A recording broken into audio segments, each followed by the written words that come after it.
Well, hello. It is Sarah Jane from Access Your True Nature. This is just an impromptu Facebook conversation, so I hope that you join me. I'm trying out this black and white thing today. And I wanted to talk a little bit about how you feel about change. If you are perhaps secretly angry when someone has the nerve to take your spot in your favorite workout class, or pushes in front of the line, or when no one's replaced the toilet roll in the toilet, perhaps. And I know those are silly examples, but what do you not like about change? Hi, Matthew Peters. So if you said that yes, those small things irritate you, then welcome to being human. And for those of you that are outside of South Africa, it's Freedom Day here in South Africa, and I've been having some conversations with some of my clients today about what freedom looks like to them, and how so often we let these small things, like not allowing people to do what they're going to do, and not knowing and knowing that it's not personal, that it has nothing to do with you, take your freedom away to choose happiness. Hi Heather, nice to see you.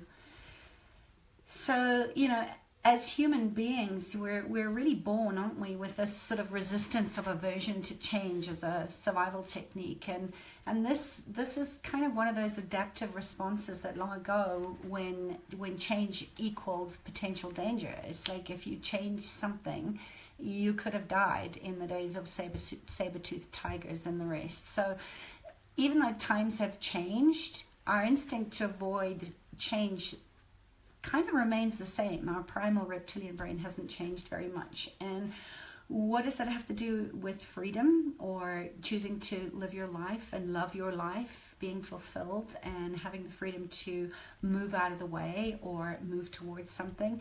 Is really about choosing it and following through, because the only thing that I know for sure is that we can always count on things changing and letting go of the control that we don't often have control over it. So let me know in the comments and questions, and if you're listening to this on the replay later on, just know that I go back and I do answer all the questions, and I'm really curious to know how you perceive freedom, or where you're perhaps locking yourself up into things because everything's changing so fast, and no matter how much you maybe are resisting change, you can't stop the cycle of nature. It's the nature of things, and the only thing that you get to change is how you're going to respond to change. So just remember, avoidance always amplifies fear, and we are afraid of the unknown, which is why a lot of us don't complete or don't even start, because we're afraid of the what ifs and all the things that could go wrong, rather than leaning into what are you doing right. Hi Michelle, nice to see you here. So we're going into winter at the moment in South Africa, and it's just beautiful to look at all the changing colors, and the leaves are all turning yellow and orange, and they're all dropping.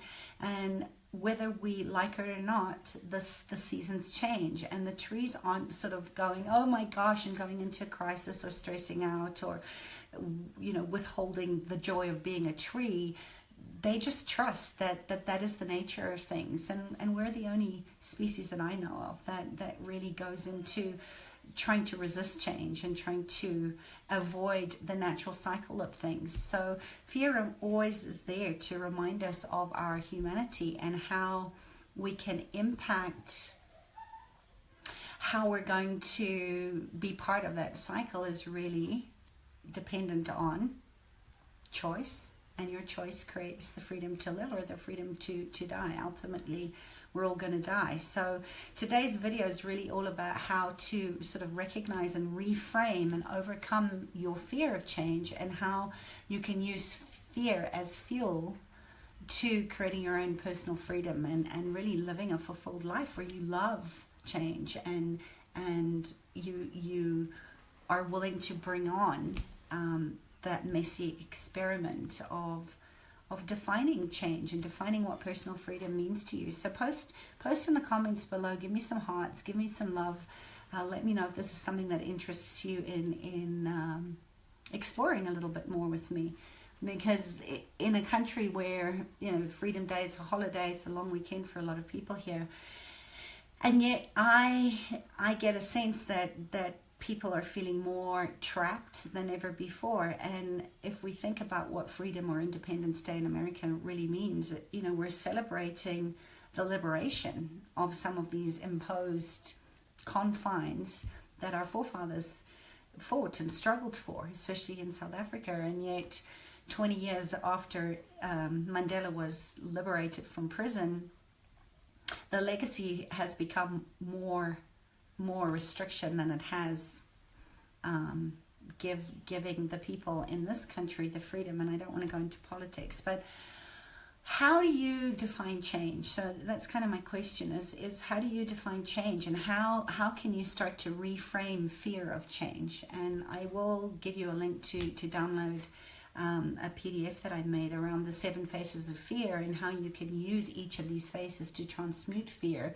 into your personal life force, if that's something that interests you. And it reminds me of the story that I was telling my daughter the other day, because she was going through something at school where she was really upset about something one of her friends had done to her, and she's only 11. So to me, change is going into the unknown.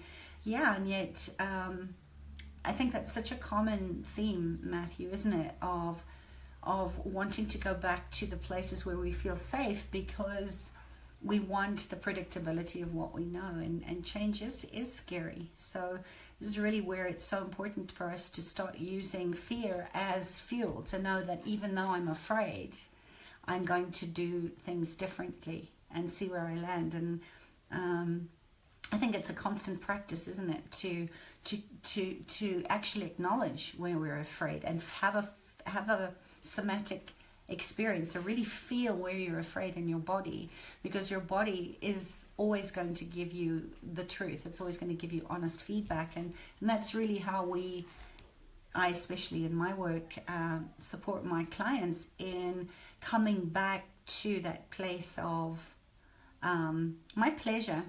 Fear is fuel. I use a lot of it.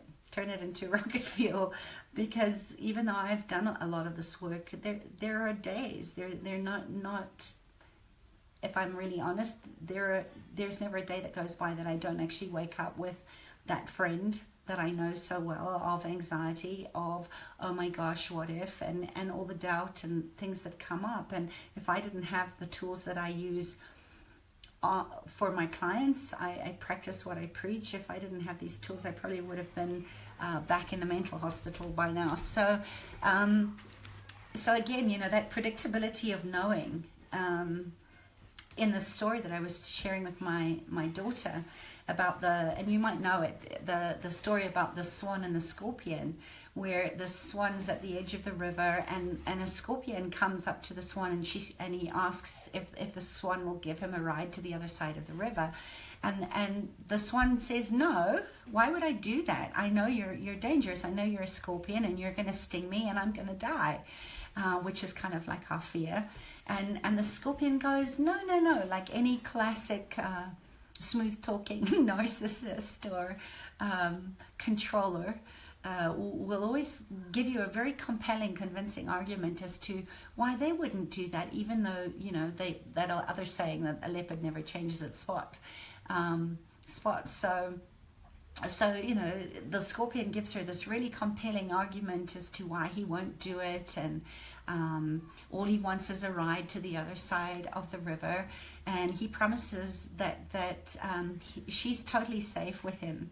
So the swan believes him, and the scorpion hops onto her back, and she swims over to the other side of the river, and just before they get to the other side, the scorpion stings her and jumps off her back, and the swan is slowly sinking, and she's dying from all the poison the scorpion's just injected into her. And she says, why, scorpion, why did you break your promise and sting me? And the scorpion says to her, because I'm a scorpion, and it's in my nature to do that. It's like I can't help myself. That is the nature of the beast. And I think that's such a beautiful story, because we often give up trusting our gut, trusting our intuition, and giving something power over us, to people, to the promises, to the compelling arguments of others, and we deny our own instincts. And I think that's where my work is so vital in healing from adverse childhood experiences, from the story of some very real and very painful experiences in my clients' lives, where we hold back and we stop trusting ourselves. I certainly stopped trusting myself when I had been under the influence of a very narcissistic partner in my life, and actually an abusive alcoholic father who actually mirrored exactly what I started to choose in partners, which wasn't in my best interest, but that's what I did, because I think if you were to ask me why I believed that the swan allowed the scorpion, hi Riki, I need to email you, and I promise I will later on so that we can get you going. But don't you love that story, just in the simplicity of how we see danger, as Matthew was saying, the fear of the unknown as a scorpion, that we have as much risk of failing as we do of succeeding, and yet we go into the fear of the worst case scenario every single time. And if you asked me, my daughter asked me why I believe that the swan allowed the scorpion to get on her back, I think it goes a lot deeper than trust, because she was denying her true nature. She was denying her instincts and giving her power away to the scorpion. And it goes deeper than that too. And this is where I love looking into and working through style attachments with my clients, because when you know what your sort of standard operating procedure is, are you an avoidant? Are you ambivalent in the way that you protect yourself from not just the lies of other people, but your own truth? I think that the swan was really projecting her swan-like qualities upon the scorpion. And there's that word projection again. When we come to understand narcissism specifically, when we find that narcissists are masters at projection, just like the scorpion said, no, but you know what, I won't do it this time. They take these dark qualities within themselves and they project them onto those who love them. And we don't often think about our own projections. We just as easily, in the contrast, we project our goodness upon the narcissist or the abuser in our own lives, and then we fall in love with the good qualities in ourselves, and we project it upon the other.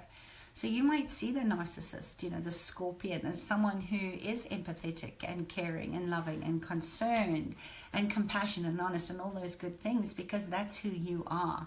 And that narcissist is going to very gladly own your projections and give you his dirt. And then you get accused of being the very thing that you eventually come to see in him. Is this making sense? I know that those of you that know me by now know that I tend to take a long time. I'm working on making my videos shorter. But I hope you're getting some value out of this.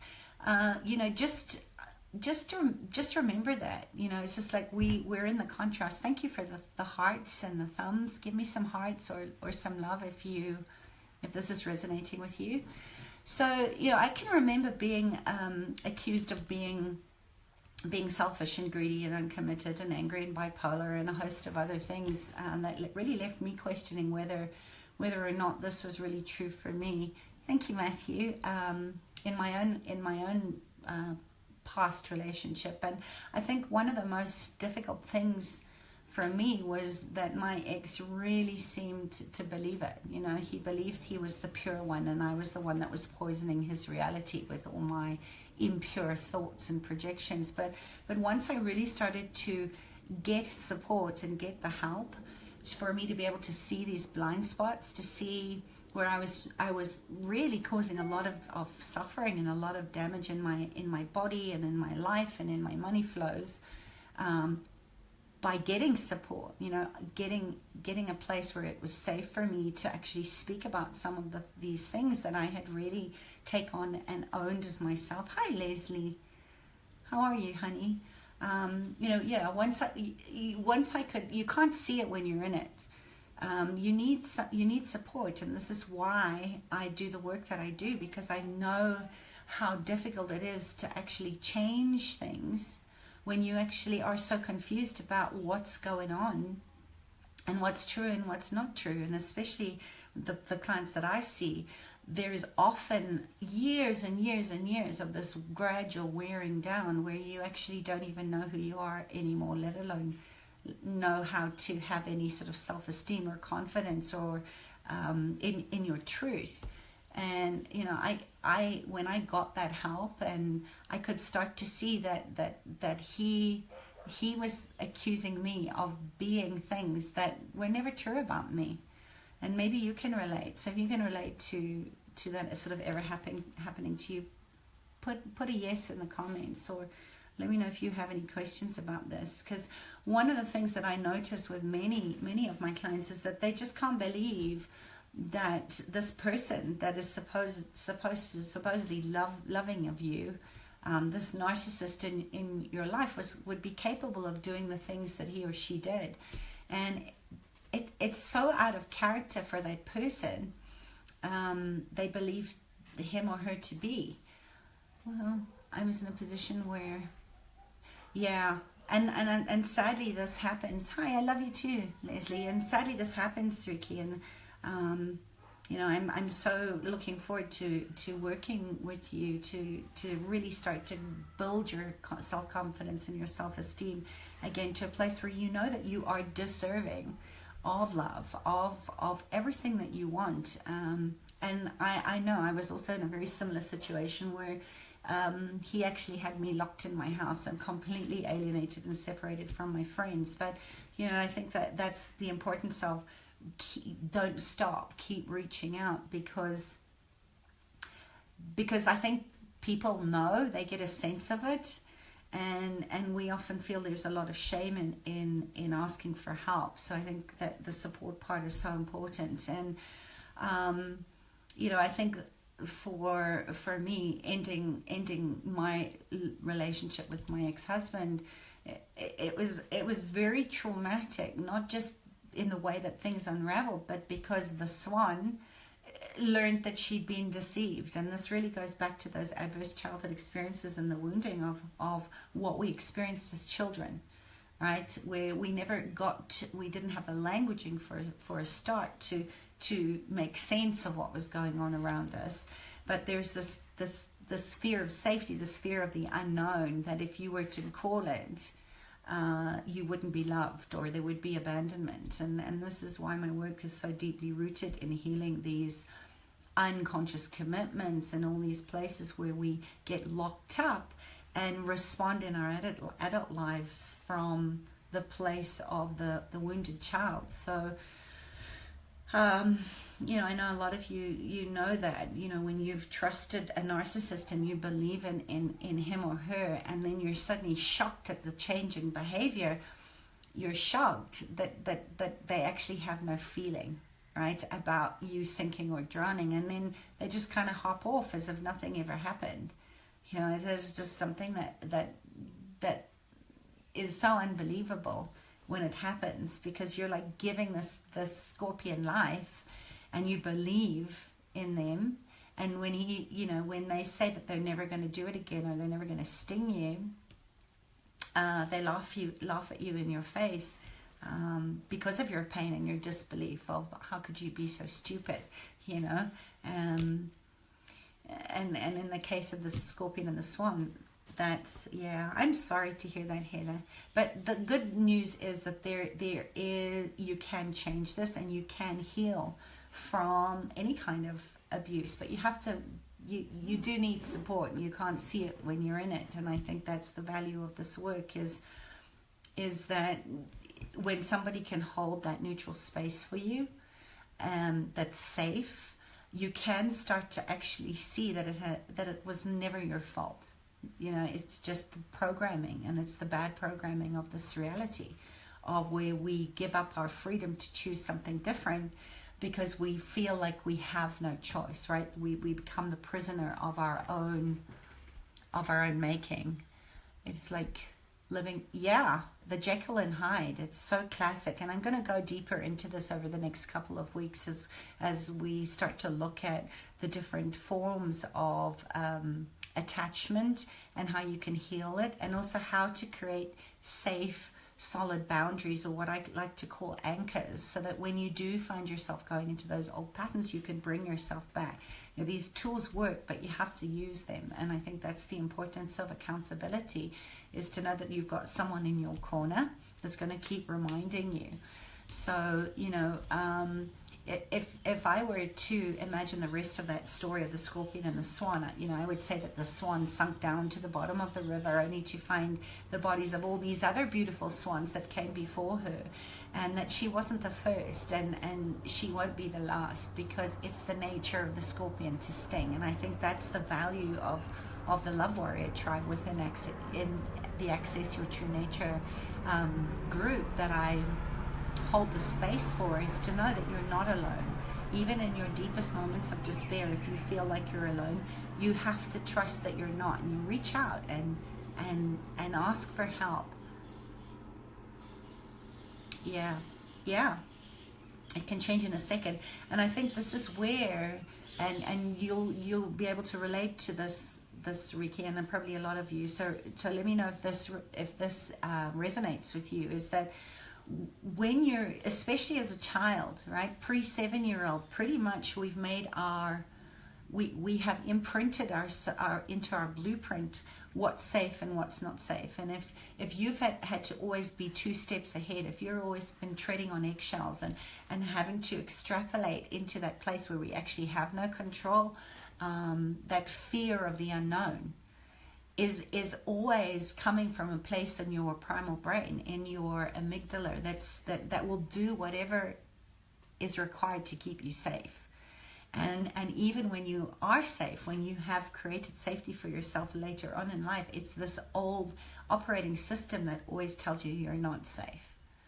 Okay, that you can't trust people. And this affects our money flows, it affects our health, it affects our relationships. And that is why this work is so important in actually going back to the root cause of when you formed that belief in the first place, so that you're no longer running on fight, flight, or flee. That's the work of neuromodulation in the nervous system work, which is where my work starts. Because until you change your nervous system and you get it off this high hyperarousal on all the time, where you can't make good decisions when you're afraid, right? My mentor Monty Roberts always used to say, adrenaline up, learning goes down. So through my work, this is where we go into giving you the tools and the strategies and empowerment to know that you can use whatever you need in whatever moment to get yourself to calm down, to calm your nervous system down, so that you can then take a pause. And I love the energy that we're in right now. And, you know, this Taurus new moon is very much about the turtle or the tortoise energy of slow and steady, consistent action, just turning things 1 degree. Those of you that know me, I talk a lot about this, because you can't get from here to there in 1 step.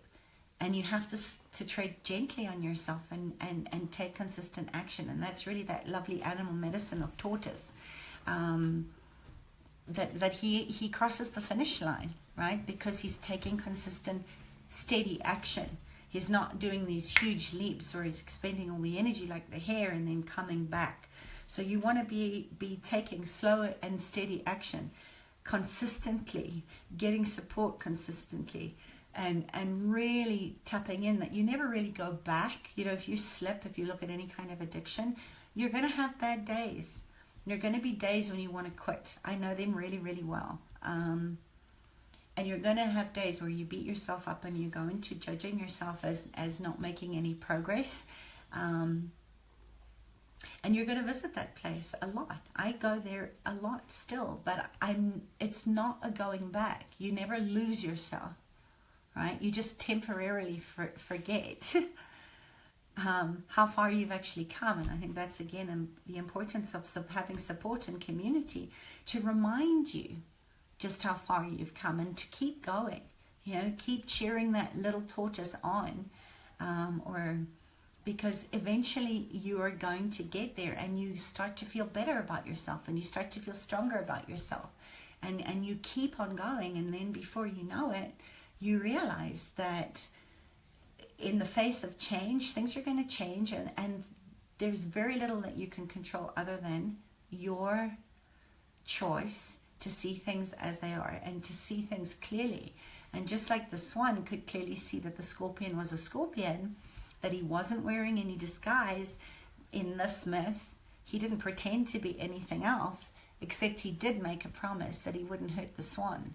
And this always comes back to returning to love, returning to trust. And I think that's the problem that I often see with my clients, is that they constantly run into this thing that narcissists are so blatantly obvious. So when they arrive at the bank asking for a ride, you see the Prince Charming or the fair maiden in distress.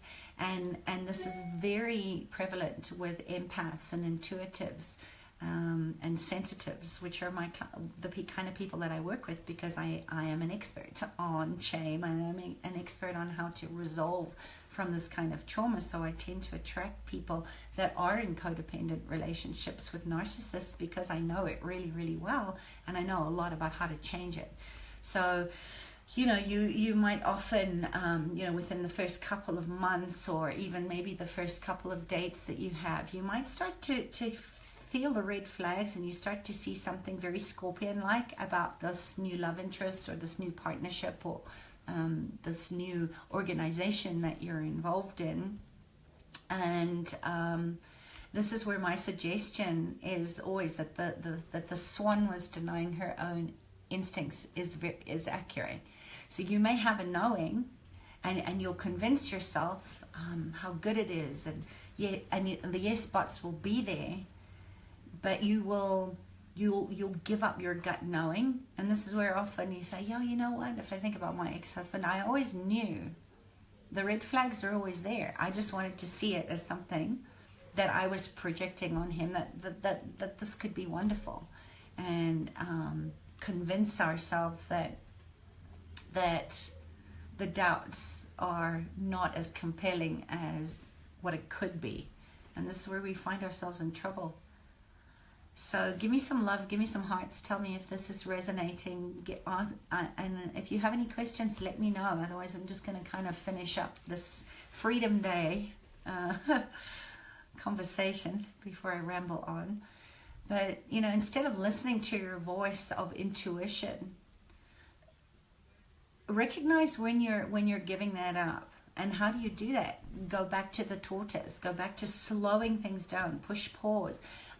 Be willing to say no. And I'm going to talk more about how to create strong boundaries so that you can give yourself that pause, so that you don't go into an impulsive yes and go against your true nature in the next couple of videos to come. So just remember that, you know, you have to, instead of listening to that voice of your intuition and seeing the new love interest, or the new deal, or the new partnership, or the new project, or whatever it is, as all the goodness that lies deep within your own being, because you're kind and you're caring and you would never hurt a fly, listen to that voice of intuition, and just slow everything down, right? I remember one of my clients saying that her ex and her were breaking up, and he sort of failed to deposit his portion of their bond, their mortgage, into their bank account as he'd done for, you know, a couple of years before that. And he was on the deed, on the title of the bond, and entitled to the house every bit as much as she was.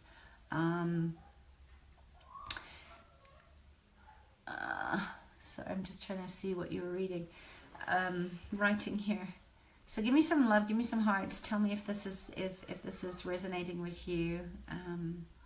Post your comments and questions. Let me know how I can support you today. This is really what these these live Facebooks are for, so you can kind of get a feel for being supported and knowing that you're not alone. Thank you. Yeah, and if there are any questions, you know, so I was telling you, sorry, this is kind of distracting, looking at the comments going up and down.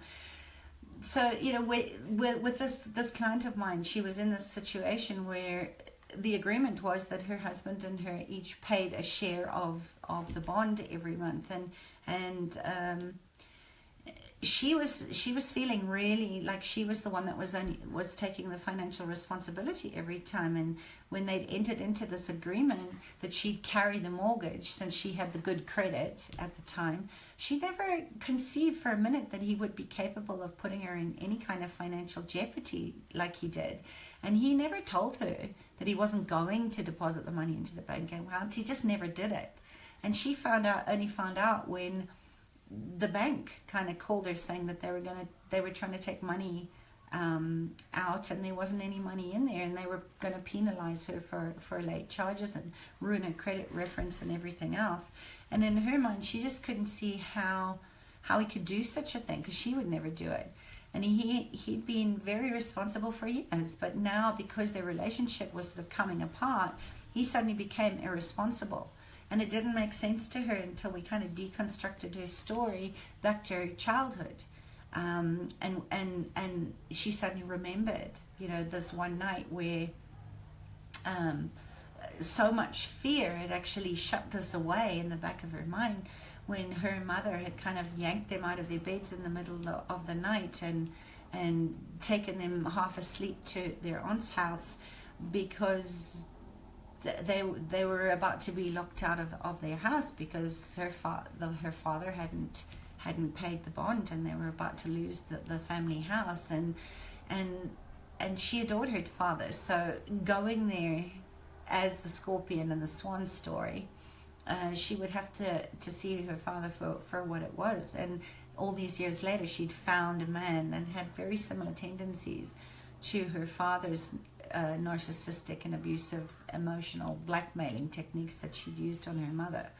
So when we started to look at the story with her soon-to-be ex-husband, she realized that this little girl in her wanted to believe that even though her partner was having problems, and even though they were breaking up, that her husband at the time still had the goodness in him, and that he still loved her enough to do what he promised, and that he'd be considerate, and he'd honor their agreements that they'd made around the house. And when she tried to approach him and talk to him about it, he wouldn't talk to her. He closed the door in her face, and he projected that it was all her fault, and that this wouldn't have been happening if, you know, he'd done what she'd said. And they were still living together. They still owned the house together.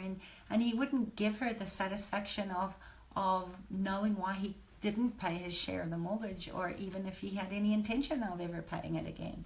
And she suddenly found herself going back into that old depression and that doubt and that anxiety of not only looking at the failure of the relationship, but all of a sudden this financial burden that had been triggered from her lifetime experiences of that there was never enough money, and some of her familial financial inheritance that she'd gotten from her mother, and also the experience of her mother and father's losing the house and consequently breaking up their marriage,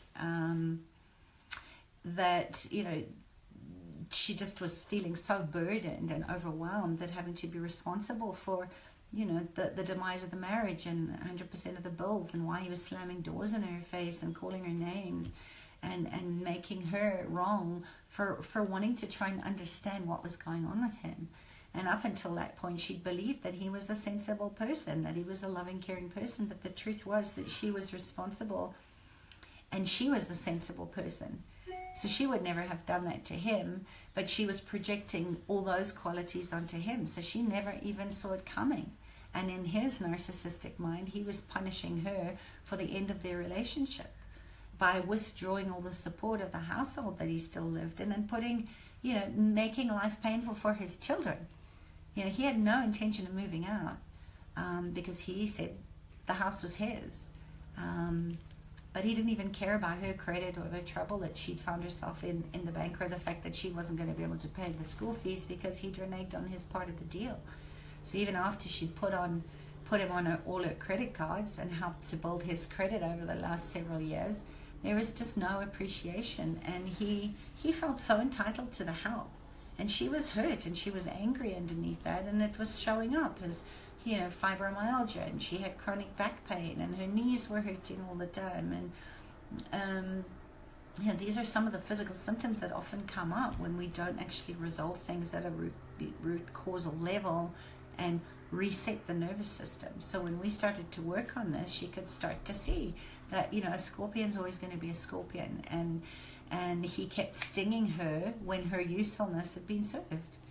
So, it's never reciprocated, and I think that's what I really want you to know, is that if you can see how things change, and you can see that people are going to choose what they're choosing because it works for them, then you no longer are at the effect of what they're choosing, right? It's just an interesting point of view, and you get to decide. That's the flexibility of take your time, slow things down, don't respond out of fear.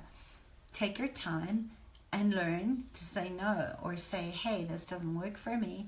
And also recognize when you go into that place where you're projecting the goodness and the purity and the love that you have in your heart on somebody else that isn't capable of giving that to you. Because narcissistic people have no issues with breaking agreements. It's in their nature to do so, and it is their nature to exploit people for their own advantage, right? They want to get what they want to get, and they don't care what they do to the other person in order to keep that control or to get what they want. So with our swan, like nature, it's difficult to comprehend such a reality, but you can't change it until you actually identify and name it and acknowledge it. And that's where having support, having somebody that can hold that space for you, that is safe, you get to integrate that in a totally different way and start building up your self-esteem and your confidence again. So, perhaps it's enough to know that some realities we simply can't comprehend. So could we, even begin to conceive the inner workings of a serial killer? Probably not. Can we understand the mind of a terrorist or a rapist or a con artist or a thief? Probably not. But if we are someone who could never do such a thing, then absolutely no, we can't comprehend why people do what they do. But you can't take it personally either. So you simply can't put yourself in other people's shoes. And this is where I see so many people get hooked up in the story of trying to understand it rather than just saying, I'm not choosing it anymore. And it's difficult. This is why the work is the work. And it's taking one step and one degree and turning things incrementally, that you start to build up your self-esteem and you start to build up your confidence and you start to trust yourself again. You can't even begin to imagine what goes on inside of a mind that would intentionally set out to destroy another person, because we place so much value on human life. We value human life and welfare, especially the sensitive, empathic, intuitive people, right? The healers, the creators, the artists in the world. You're always seeing the bigger picture, that this isn't about you. This is bigger than you. And yet, being selfish is self-love, right? If you've ever been told that it's selfish to say no, or you're selfish as a wrongness, please know that is self-love. Is the most kindest, most generous thing that you can do for yourself, is allow yourself to have what you need and put your needs first and care for yourself first, because you can't change things for other people unless you give to yourself first. And if this is the returning to love, this is what the love warrior energy is really all about, and why I do the work that I do, because I know you care about other people, but you have to care about yourself first, right? And if you don't want to see that hurt projected on other people and animals, you have to stop hurting yourself. So if you come to a strong understanding that there are scorpions in the world and they do sting, right? Whether that's governments or institutions or whatever it is for you, partnerships, business partnerships, love partnerships, family, right? You have to just be more aware, and you have to start leaning into trusting your instincts more when something just doesn't feel right. You know, if it walks like a duck and talks like a duck, it probably is one. So projecting your beautiful swan upon the ugly duckling doesn't make it a swan. It's still a duck. And in the end, next to that duck, you will feel like the ugly duckling instead of recognizing the beautiful swan that you are. And that's really how you can start to use the stages of change, that you can really deepen into the practice of looking at how to make the most of them and how to use fear as fuel, and look at what you're resisting, right? This is the mindset work. And this aversion to change that you might find yourself in, looking at what you're resisting, looking at what you have bought as true, that's actually a lie, that you cannot create the freedom to live how you want to live, or go where you want to go, or do what you want to do. You have to go deep into the work, and I encourage you to just start looking at, what does freedom look like for you on this Freedom Day holiday? Where are you holding back the freedom to choose, the freedom to put yourself first? And what you want in your life is something that a lot of people don't know, right? Including real love. They don't know how to love themselves because perhaps they didn't have, maybe you didn't have the primary caregivers to show you what love looks like in a healthy relationship. And it's not too late to change that, right? We can grow through our experiences and use that energy to transform us, use the fear to transform us, rather than holding ourselves back in a space where we think that we can have no power over change, right? The only thing that you can change is yourself. So recognizing the thoughts that need to change is the first step to changing anything. Seeing things for what they are without imposing your rose-tinted glasses on the truth of, yes, there's pain. Yes, people do terrible things. Are you ever going to understand it? Probably not. Don't go underneath other people's things. Understanding really means, you're standing in your own powerful place with all your experiences and your stories of your own. So why would you want to stand underneath somebody else's crap that's going to just keep you from accessing your own true nature and tapping into your light? So if you've decided that there's no hope for finding real love in your lifetime for yourself, loving yourself enough to start to attract people that are a contribution to your life, or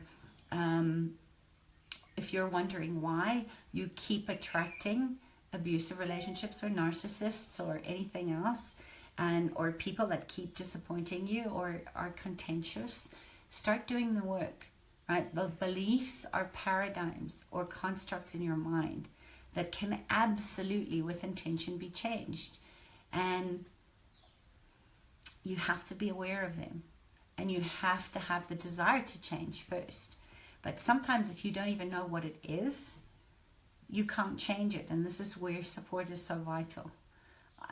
Because after you have made that conscious choice to change, and that discomfort comes up and the fear starts to get you running back to what you know, that's where it's vital that you have support. Another way to reframe that sort of fear associated with positive change or challenges is to really decide that what you're feeling is excitement. So a question, and I'll leave you with this one as you kind of go into exploring what freedom looks like for you when you're afraid, right? It's we create our own prisons for ourselves in our minds. Is I always ask when first of all, when that feeling comes up in your body, identify where it is, tap into that feeling and ask yourself, is this fear or is it excitement? Because the brain and the nervous system and your kidneys know no different between fear and excitement, right? It's the same somatic response in the body. And we have been programmed over time to think that there is always something to be afraid of, often from those first moments of maybe where you were anticipating a beautiful warm bottle, or being on your mother's, no, it wouldn't be that, you know, about to get a lovely warm bottle of milk, and your mom's holding you, and as you start sucking, there's this look and this feeling of frozen fear, right? Her body tenses up because she suddenly realizes the milk is too hot and you burn your mouth. So from a very early age, we misidentify excitement as fear because there is a charge still on that. So just ask yourself, because that anticipatory excitement is a very subtle difference, but there is a difference between fear and fear of what's irrational fear and what is real fear. So even though you might not be at the point where you're able to normalize that feeling yet for yourself, simply by feeling into it is going to start supporting you and stepping outside of that current comfort zone. And then you can start to change the way that you relate to it. So even though you may have this tendency toward keeping life the same and comfortable, even though it's not comfortable, in the next video I'm going to go over these sort of 7 main phases of fear, and also the psychological and emotional stages of change, so that you can start to get the most out of each of these stages to make your changes successful, right? So that you take these incremental steps to close the gap between where you are and where you want to go. So if I hope this conversation's been helpful, just know that I'm here to support you. So if you have any comments or questions, maybe listen to this again. You might start to see that it's obvious that we do live in a very narcissistic, very self-centered society. And it's also very obvious that this is a worldwide epidemic, which is why so many people are on antidepressants and anti-anxiety meds and SSRIs, and why our health system is falling down, and why we're living in this constant state of fear all the time. But there is help, right? The healing begins with you and me, and the more that you heal yourself, the more you start to heal the world and the way that we treat other species and the planet, and deepen into beautiful relationships that are all based around self-love and kindness and caring, and the 5 cornerstones of what I teach in expansive contributory relationships. So I invite you to join me on my Love Warriors journey over at Access Your True Nature, and just know we're in this messy experiment called human being together. And I know that loving whatever arises can be the most beautiful gift, even to love fear when it arises. Because when you give that to yourself, you become that invitation for others to choose that too. And as one of us grows to a greater and greater level of self-awareness and self-love, we extend that growth out like this beautiful ripple effect for others to choose it. So I really want to inspire you and to know that you can change what's not working for you in your life and in your relationships. And yes, it's going to get uncomfortable. And yes, it's going to require having the courage to do something different. And that is what I offer to you. So if you're interested in knowing how you can work with me, reach out, email me, send me a private message on Facebook. Let me know what you need. Let me know how I can support you. And just know that the power of choice is yours. And the sooner that you integrate and transform fear into fuel, the sooner you get to make a change for other people that are looking for what only you have to give in the world. Okay? I don't want you to keep killing your joy and killing your love, and it doesn't have to be that way. So have a beautiful rest of your day. Tap into freedom. Let me know what freedom means to you. Thank you for watching. Share this with someone if you know that they could benefit from this. Subscribe to my blog over at Access Your True Nature, and just know that you're going to be triggered, right? And you're going to need support in those moments, especially when you start to up level. It's when you start to turn people around you, have to find another way to manipulate you. And this is where having strong boundaries in place, a community that supports you, private mentoring, a good friend, whatever it is for you, you get to constantly uplift and then expand your level of love, and joy, and fear fades away. So you get a chance to rewrite your story, and all you need to do is take one step at a time, and that is what is really, really available from you. Every day the sun goes down, you get to say goodbye to the day, and when the sun comes up in the morning, you get to start again. And you're never starting from where you were 10 or 20 or 30 years ago. You get to start by living from a place of growth and support. So thank you for watching. Share this with anyone that you know, and join the conversation over at Access Your True Nature, and share the love, because you matter. And as always, love whatever arises and tread gently on yourself. I love you. Bye. Mwah.